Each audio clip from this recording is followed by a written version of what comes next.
Diesel वाढीचा फटका हा एसटी महामंडळाला बसताना पाहायला मिळतोय। या संदर्भातच आपण महत्त्वाची बैठक बोलावली होती। काय नेमका या बैठकीत आढावा आपण घेण्यात एसटीला दररोज अंदाजे 10,87,000 लिटर हे लागत असतं।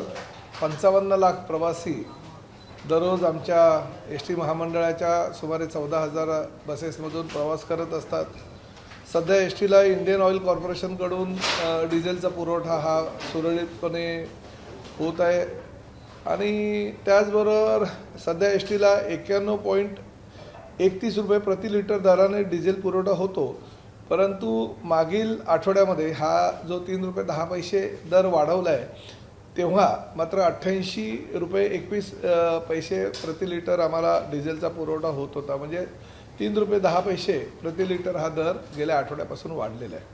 सध्या दरवाढीमुळे दिवसाला 33,70,000 रुपये जास्त हे आम्हाला मोजावे लागत आहेत इंडियन ऑइलला आणि त्यामुळे दरवाढीमुळे दर महिन्याला 10 कोटी रुपये अंदाजे तर वर्षाला 124 कोटी रुपये आजच्या जी दरवाढ झालेली आहे त्यामुळे ही महामंडळाला 124 कोटी रुपयाचा नुकसान जे आहे घाटा जो आहे तो सहन करावा लागणार आहे।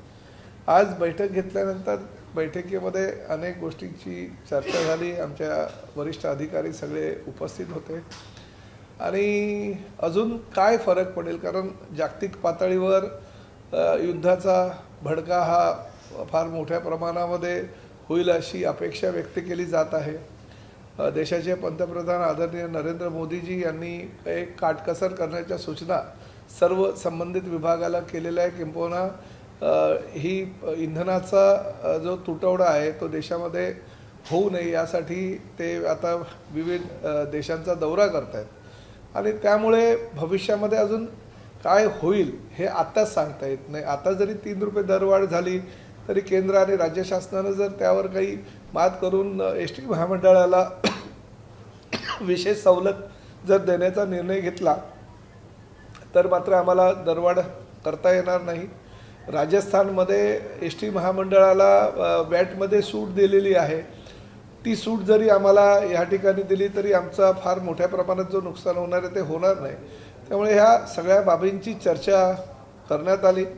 उद्या योगायोगानं कॅबिनेट असल्याकारणानं आदरणीय मुख्यमंत्र्यांकडेच वित्त विभाग असल्याकारणानं काही एसटी महामंडळाच्या माध्यमातून पत्र देण्याचं आम्ही निश्चित केलेलं आहे आणि त्यामुळे माननीय पंतप्रधानांची भूमिका माननीय मुख्यमंत्र्यांची भूमिका ही आमच्या दृष्टीनं फार निर्णायक ठरणार आहे। त्यामुळे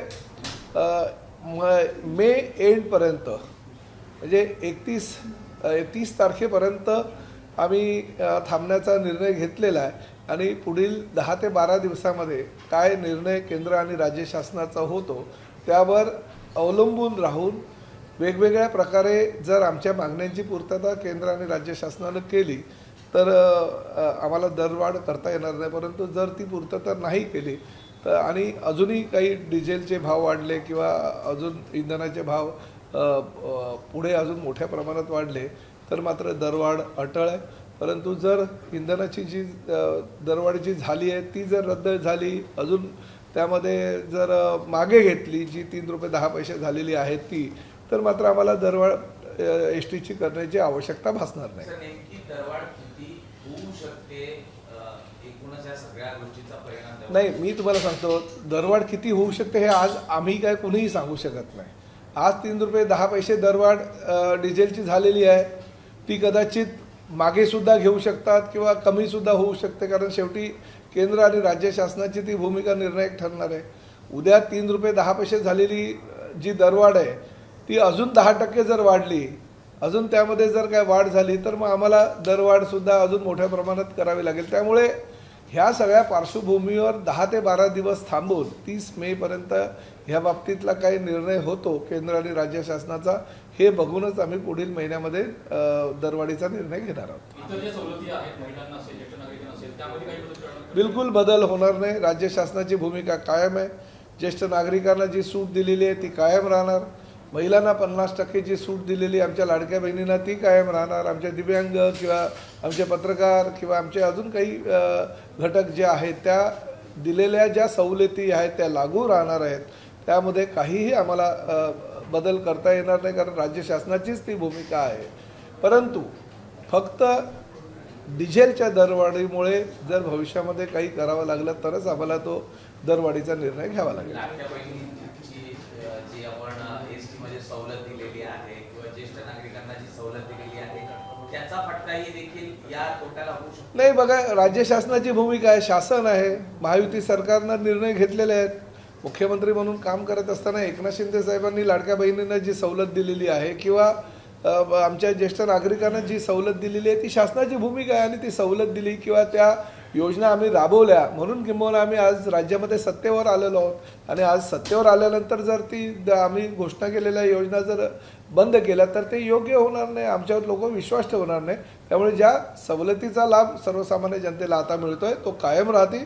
आजही दरवाढ करण्याचा निर्णय कुठलाही झालेला नाही आणि फक्त केंद्र आणि राज्य शासनाची भूमिका जी आहे भविष्यामध्ये त्याचा विचार करून पुढल्या 10 ते 12 दिवसानंतर आम्ही जूनच्या पहिल्या आठवड्यामध्ये या संदर्भातला निर्णय घेणार आहोत. बाईक टॅक्सी प्रकरणी ज्या काही सूचना आपण दिल्या होत्या त्यानंतर सायबर पोलिसांनी कारवाईला सुरुवात केली होती, मात्र अचानकपणे पुन्हा एकदा आपण तो निर्णयाला स्थगिती दिल्यामुळे पुढे त्या कारवाईला नाही, त्या निर्णयाला स्थगिती परिवहन मंत्री म्हणून मी दिलेली नाही. मी आजही माझ्या भूमिकेवर कायम आहे. मी सायबर क्राईमला पत्र दिलं होतं 12 तारखेला आणि पत्र देऊन त्यांना सांगितलं की राज्यामध्ये बऱ्याच ठिकाणी अनधिकृतरित्या ह्या बाईक टॅक्सी चालू आहे. खरं तर कॅबिनेटनं मंजुरी दिलेली आहे फक्त EV बाईक टॅक्सींना, परंतु त्याचीसुद्धा परवानगी त्या ओला, उबेर, रॅपिडो यांनी घेतलेली नाही. आणि सरसकट पेट्रोलच्या बाईक त्यांनी रस्त्यावर आणलेल्या आहेत, कुठलीही त्यांना परवानगी नाही. जे शासनानं नियम घालून दिलेले आहेत त्याचं कुठेही पालन होत नाही. महिलांच्या सुरक्षिततेचा प्रश्न निर्माण झालेला आहे. अनेक FIR घडलेले आहेत. अनेक ठिकाणी महिलांवर काही संकटं आलेली आहेत की एक महिला बाईक टॅक्सीवरून पडून मृत्युमुखी पडलेले आहेत. डोक्यावर हेल्मेट घातलं जात नाही. 2 इस्मांमध्ये पार्टिशनची जी भूमिका राज्य शासनाची आहे, नियम घालून दिलेले त्याचंही कुठेही पालन केलं जात नाही. सरसकट बाईक टॅक्सी रस्त्यावर चालू आहेत.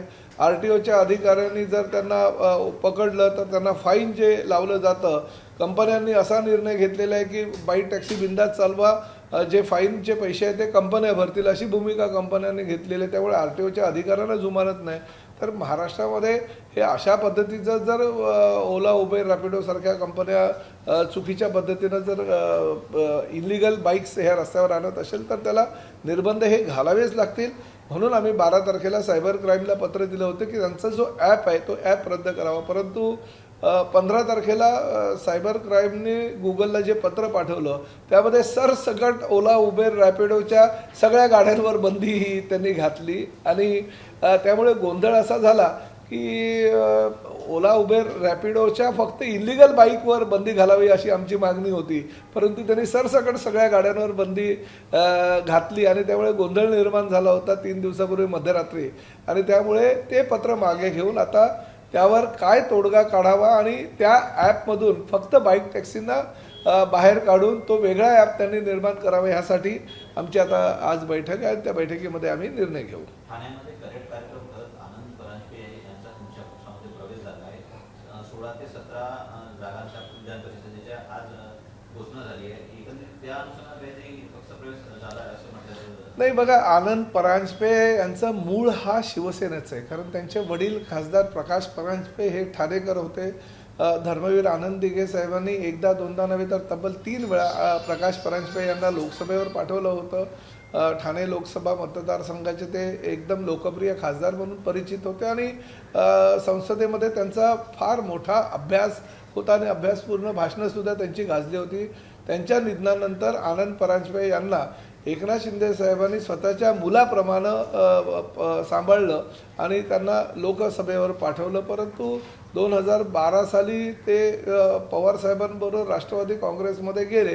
आता 14 वर्षानंतर त्यांना थोडासा पश्चाताप झाला म्हणून ते आता परत आलेले परंतु त्यांचं मूळ रक्त मात्र शिवसेनेचं असल्याकारणाने ते स्वगृही परत आले. परंतु एक गोष्ट मात्र ह्या काळामध्ये श्रीकांत शिंदे नावाचं एक नवीन युवा नेतृत्व तयार झालं, कारण आनंद परांजपे नसल्यामुळे श्रीकांत शिंदेना त्यावेळेस लोकसभेचा उमेदवार तरुण उच्च शिक्षित व्यक्तिमत्व म्हणून त्यांना लोकसभेला उभं केलं आणि प्रचंड मताधिक्याने जनतेनं त्यांना निवडून दिलं. त्यामुळे मला असं वाटतं की आनंद परांजपे यांच्यावर सुद्धा भविष्यामध्ये कुठेही अन्याय होणार नाही, त्यांना न्याय मिळेल आमच्या पक्षामध्ये, अशी भूमिका एकनाथ शिंदे साहेबांनी श्रीकांत शिंदे साहेबांनी घेतलेली आहे. विधानभवनात उद्धव ठाकरे फक्त 32% नाही, 32% नाही, 31.41%.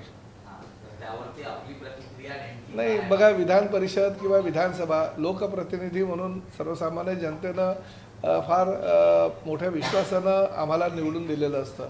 वैयक्तिकरित्या जर माझी उपस्थिती गेल्या 4 टर्म मी आमदार आहे, मी सुद्धा 100% माझी उपस्थिती आहे आणि उपस्थिती असल्यानंतर त्या उपस्थितीचा फायदा सर्वसामान्य जनतेच्या हितासाठी आणि त्यांचे प्रश्न सभागृहामध्ये मांडण्यासाठी मी केलेला आहे. आता उद्धव साहेबांना जनतेनं मुख्यमंत्री पदावर विराजमान केलं होतं, काही ठिकाणी त्यांनी मंत्रालयातली उपस्थितीसुद्धा फार कमी होती, सभागृहातली आता विधान परिषदेचा सदस्य म्हणून उपस्थिती फार कमी आहे. तर मला असं वाटतं की त्यांनी जो निर्णय घेतला आहे परत विधान परिषदेला न उभं राहण्याचा, त्यांच्यासाठी तर योग्यच निर्णय आहे. दानवेंना आता संधी उपलब्ध झालेली आहे, त्यांनी आपली कर्तृत्व सिद्ध करावं आणि 100% उपस्थित राहावं.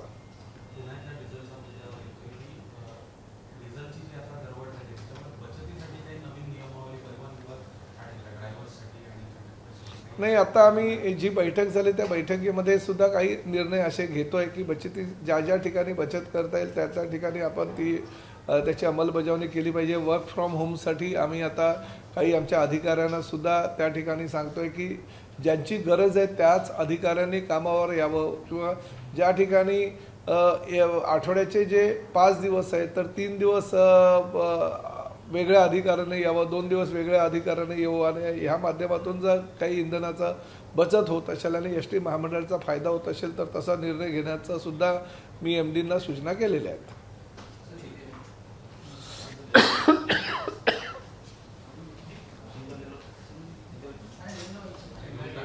माल पानी सर, डीजल के दाम बढ़ने के बाद एसटी महामंडल की बैठक हुई है, क्या तय हुआ है? दाम बढ़ेंगे, टिकट के दाम बढ़ेंगे? एसटी महामंडल की करीबन 55 लाख प्रवासी दररोज हमारे एसटी महामंडल के जो 14,000 बसेस है उसमें से प्रवास करते हैं और करीबन 10,87,000 लीटर डीजल हमें हर रोज़ लगता है. अब तो इंडियन ऑयल कंपनी के माध्यम से हमें ये डीजल जो है वो मिलते आ रहा है और अभी तो फिलहाल 91 रुपीज़ 31 पैसा ये हमारा रेट है. जब भी 3 रुपये 10 पैसा नहीं बढ़ा था तभी हमें 88 रुपीज़ 21 पैसा पर लीटर का डीजल का रेट था, क्योंकि हमें डिस्काउंट भी मिलता है.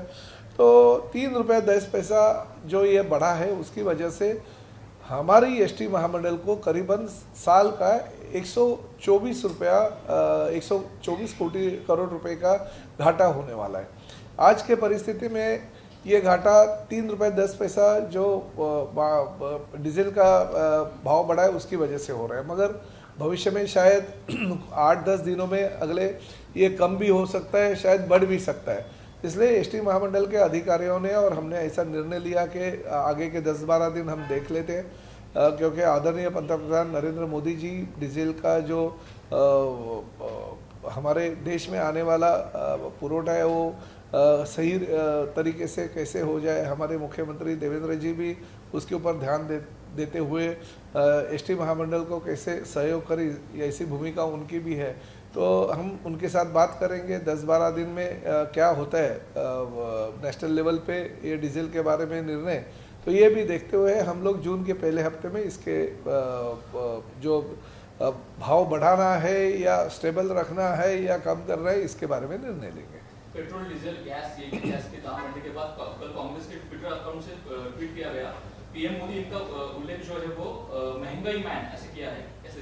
देखिए, आज देश में पंतप्रधान आदरणीय नरेंद्र मोदी जी जिस तरह से काम करे और देश की अर्थव्यवस्था अच्छी तरह से रखने की जो कोशिश करे वो सराहनीय काम कर रहे हैं.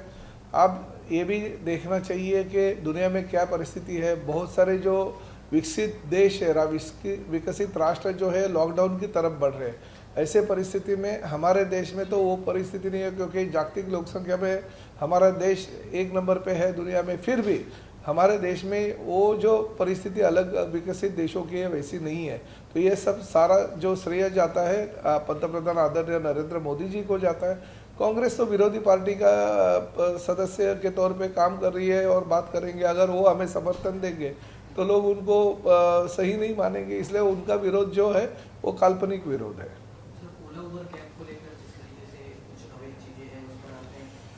राज्य में ओला, उबेर, रैपिडो ये तीनों जो कंपनियां हैं और ख़ासकर रैपिडो की संख्या 2 व्हीलर जो बाइक है वो बड़े पैमाने पे है। उनके पास राज्य शासन की कौन से भी हमारे परिवहन विभाग की परमिशन नहीं है। हमें जो मालूमात हो गई है तो हमने इलेक्ट्रिक व्हीकल को ही EV बाइक को ही परमिशन दी है। फिर भी वो लोग पेट्रोल पे चलने वाले बाइक रास्ते पे लाते हैं, उनके ऐप के माध्यम से लोग बुकिंग करते हैं। करीबन 1 लाख के आसपास बाइक आज MMR क्षेत्र में यानी महाराष्ट्र में काम कर रही है और सभी इनलीगल है। और इनलीगल बाइक के ऊपर अगर हम RTO के अधिकारी फाइन लगाते हैं, जो भी 500-1000 रुपये फाइन लगाते हैं, कंपनियों ने अभी एक नई स्कीम लगा के रखी है कि जो भी फाइन होता है वो कंपनी बेयर करेंगे और आप इलीगल तरीके से कितने भी गाड़ियां हैं वो रास्ते पे ले आओ। तो ये भी भूमिका जो है कंपनियों की गलत है। राज्य शासन ने उनको कहा है कि आप परमिशन ले लीजिए, E-बाइक ही रास्ते पे लाइए, मगर वो लोग मानते नहीं है। E-बाइक की कमी है ऐसे बोलते हैं, मगर E-बाइक तो अभी मार्केट में मिल भी बहुत बड़े पैमाने पे है। सुरक्षितता हमारे लिए बहुत ही मायने रखती है, क्योंकि बहुत सारे कंप्लेंट्स हमारे पास आए, महिलाओं के ऊपर अन्याय हुआ, ऐसी कंप्लेंट्स हमारे पास है। एक महिला का अपघात हो गया, वो मृत्यु हो गया एक महिला का, वो भी कंप्लेंट हमारे पास आए। ये जो बाइक है सभी इनलीगल है, तो इसके ऊपर भी निर्णय लेना जरूरी है। और हम साइबर क्राइम को लेटर वैसे 12 मई को लिखा था, मगर गलती से साइबर क्राइम ने ओला, उबेर, रैपिडो की सभी जो बाइक, टैक्सी, 4 व्हीलर भी है उसमें, उसके ऊपर बैन करने की नोटिस जारी की, इसलिए वो तकलीफ हो गई। आज हमने उसके बारे में मीटिंग बुलाई और मीटिंग में हम लोग धोरणात्मक निर्णय ले लेंगे। सर, फर्जी बांग्लादेशी को लेकर मतदार सूची में जो शामिल न हो, इसे लेकर महाराष्ट्र के मुख्यमंत्री एकनाथ शिंदे जी ने कार्यकर्ताओं को कहा कि इस पर ध्यान देने की जरूरत है। कितना गंभीर मामला है?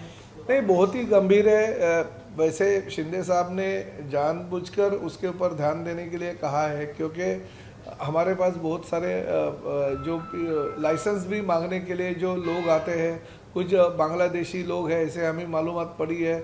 और डोमिसाइल सर्टिफिकेट भी फर्जी उन्होंने तैयार किया, वो भी मालूमात किया। तो हम तो RTO डिपार्टमेंट के माध्यम से जांच तो कर ही रहे, मगर गलत है जिस तरीके से बांग्लादेशी बहुत बड़े पैमाने पे हमारे देश में आ रहे हैं और खासकर मुंबई में आ रहे हैं, तो उसके ऊपर कार्रवाई जरूर होनी चाहिए। हमारा डिपार्टमेंट सतर्क है। सर, संजय राऊतांनी आपल्या पक्षावरती टीका केलेली आहे की शिवसेना, शिंदे गट आणि अजित पवारांचा राष्ट्रवादी या अमित शाह यांच्या सिस्टर कन्सर्न आहे।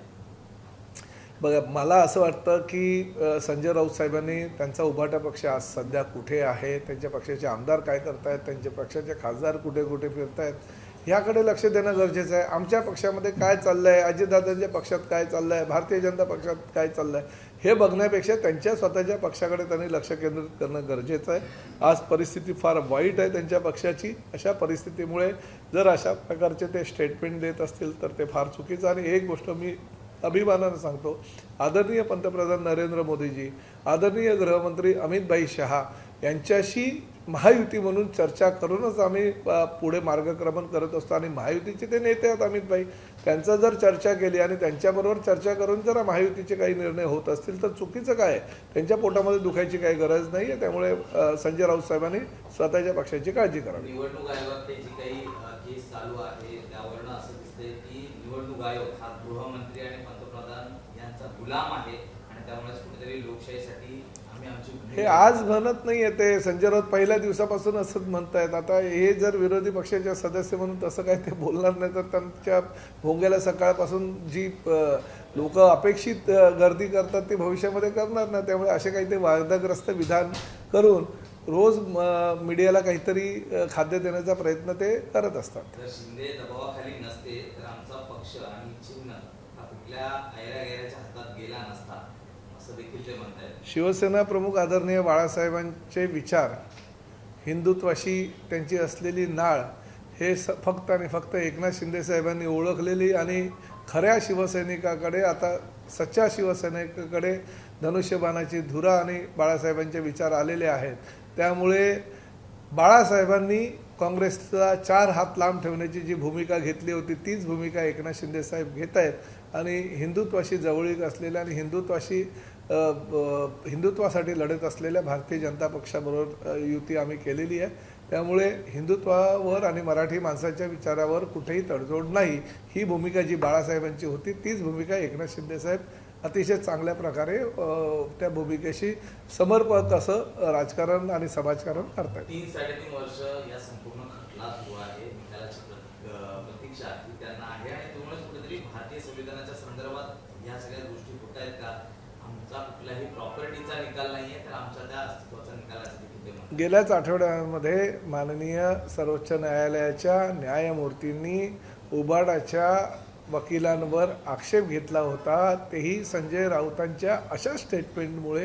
कुठेतरी संजय राऊतांनी अशी स्टेटमेंट देणं आता तरी थांबलं पाहिजे, नाहीतर उद्या निकाल तर आमच्या बाजूचा लागणारच आहे, परंतु जर चुकीच्या पद्धतीने वेगळं काही झालं तर संजय राऊतांना फार मोठ्या न्यायालयाच्या अवमान प्रकरणी शिक्षेला सुद्धा सामोरं जावं लागेल.